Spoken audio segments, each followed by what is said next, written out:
જય શ્રી કૃષ્ણ। આજે હું બનાવી રહી છું દાળ વડા। મેં ચણાની દાળ અને મગની દાળ પલાળી રાખેલી હતી, એને મેં આ મિક્સરમાં ક્રશ કરી લીધી છે। બીજી બાજુ મેં મરચાં સમારી લીધા છે અને કાળા મરી એ બંને પણ મિક્સરમાં ક્રશ કરી લીધા છે। એ આમાં હું બેટરની અંદર નાખી લીધા છે અને એમાં હું કરી રહી છું મસાલો। હવે આમાં આપણે મીઠું નાખીશું અને પછી આપણે લીંબુ નાખીશું અંદર।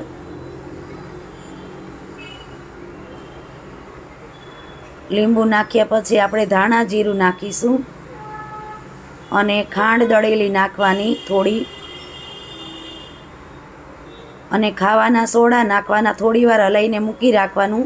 આપણે તેલ ગરમ કરવા મૂકી દેવાનું છે। તેલ ગરમ થઈ જાય એટલે આપણે આવી રીતે વડા મૂકવાના છે। તમે જુઓ, આ હું બનાવી રહી છું દાળ વડા।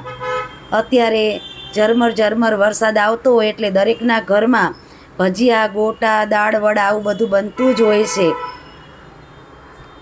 આ બની રહ્યા છે મારા ક્રિસ્પી એવા સરસ મજાના દાળ વડા।